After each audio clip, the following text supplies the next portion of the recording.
If you're looking to support the LocsNLoad YouTube channel, I would like for you guys to go to LocsNLoadFirearms.com and support the channel that way by purchasing a t-shirt or one of the other merches on there.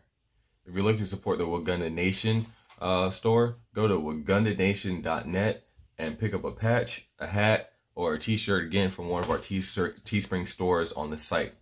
If you're looking to get firearm instruction for me, LocsNLoadFirearmInstruction.com. If you also want to know about certain things before you buy it, LocsNLoad consultation service on that same website will get you right. If you also want to support the LocsNLoad Firearm channel, go to Patreon, become a member. $1 gets you in, $5 gets you more access, $10 gets you all that, plus help support the channel.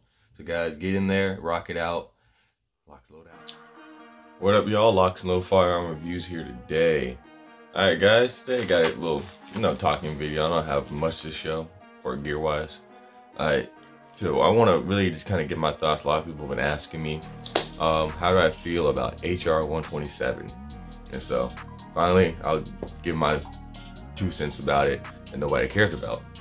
But, anyway, I think a lot of people are making a big hype out of 127, really more than it really should be.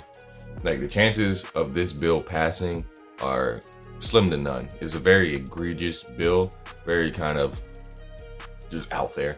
Alright, so if you don't know what I'm talking about, HR 127 is a bill that was introduced to the House. It hasn't gone really anything past that. It was just introduced to the House. It was made by Representative Sheila Jackson Lee. Be your own people. Alright, and so she came up with this grand ass idea that I'm just gonna I just woke up one morning and this is what I'm gonna do. And so, the bill is talking about firearm registration, and let's go to it. Alright, firearm registration and the possession of ammunition.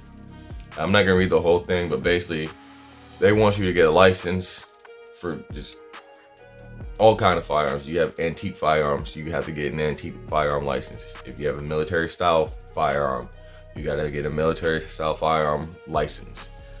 You gotta have registrations. You gotta go through 24 hours of training. You gotta get a psych eval.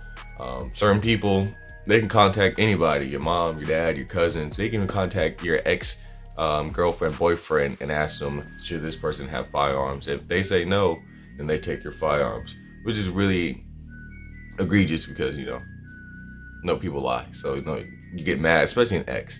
I don't know why you would do that, but again, I feel like that's a bill made by a woman. Yeah, you gotta talk to his ex, find his ex. But anyway, like I said, I don't see this bill going anywhere because, one, you gotta really understand that there's a lot of law enforcement military people who own firearms, who are pro-2A and will not enforce gun control or any kind of gun laws. So I find that funny when a lot of people come in, oh, get ready, they're gonna come and take your guns. No, they're not taking my guns. If they're gonna take anything, it's gonna be my life.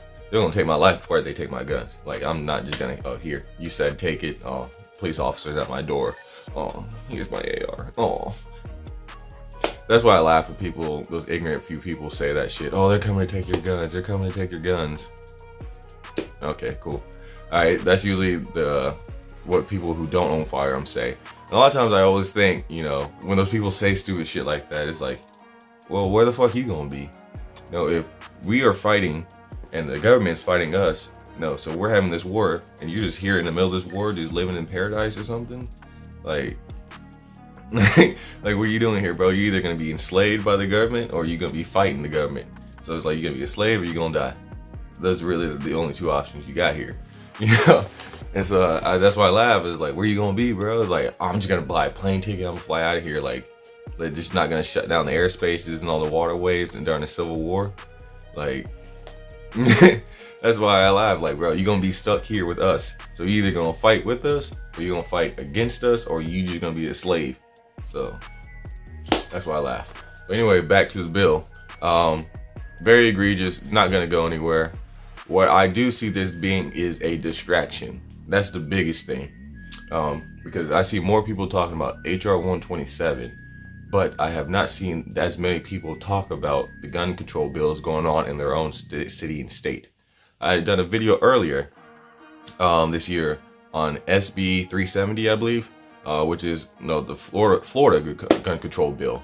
So Florida has their own little shit going on, right? But everybody's talking about this big one, but they're not really looking locally where they live, right? So they'll look at HR 127, they'll follow it, they'll track it. It's going here, it's going here, it's not doing this. All right, cool. They got rid of it. The bill's not going through.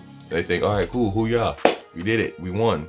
And then they go back home, and then it's like, hey, you can't open carry no more out here. What do you mean? It's an open carry state. Well, we passed a bill last week while you motherfuckers is over here worried about this shit that's clearly not gonna go past. You didn't see the shit in your own city and state that will pass. And that's the ruse. That's what I think is going on here. This is really just a scare tactic to get you focused, looked over here while they're doing some shit over here. Okay? Because if you look at a lot of these bills, I think a lot of politicians started to get the message, all right, cool, they're not just gonna turn in their guns. So we're gonna have to take it a different way. And reading through this HR 127, I see a lot of things that they're doing now that they're gonna continue to do in the future. And that's a lot of registration, a lot of licensing, a lot of evals, a lot of testing. And I see that as a way to attack the Second Amendment because it costs money, right? You got an AR-15, all right, $200 for registration. How many mags you got?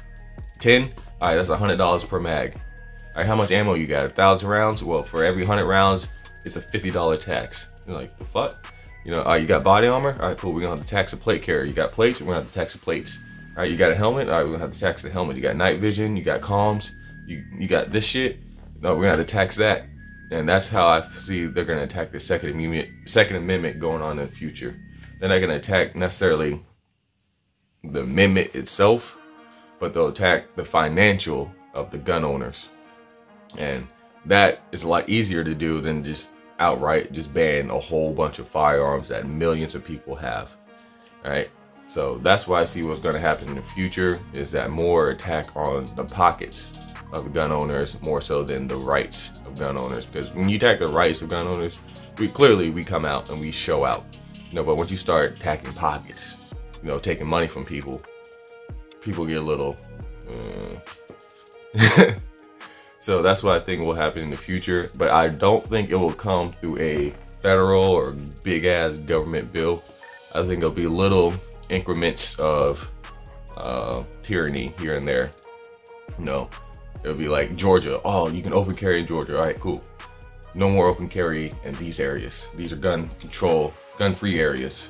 All right, they start limiting where you can and can't have firearms. All right, people get used to, all right, certain places you can and can't have firearms. Cool, we'll just make it no open carry at all.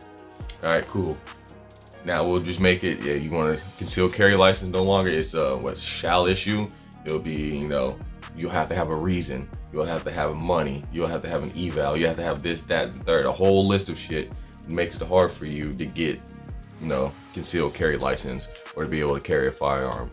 Or they'll make it to where you step wrong in the wrong direction. You're supposed to go left, but you went right. Bam, take your guns. So I see a lot of that shit happening in the future. But anyway, like I want you guys to do, follow what is going on locally in your area, your city and state, because that's going to affect you more so than some outrageous ass bill made by some politician sitting behind a desk with a lot of time to think and a lot of money not to do shit. Alright, so that is my thoughts on HR 127, y'all. It's a ruse, it's a distraction.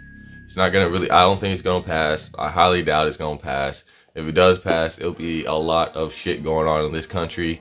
I'm just gonna put it like that. Alright, so don't worry about it too much. Don't lose sleep over it, y'all. Definitely follow and track it. Because you don't want to sleep on it and then something happens. Follow and track it, but also follow and track what's going on locally in your area and city and state. So I think that's about it. I don't like to beat a dead horse for too long. And I think that's about it.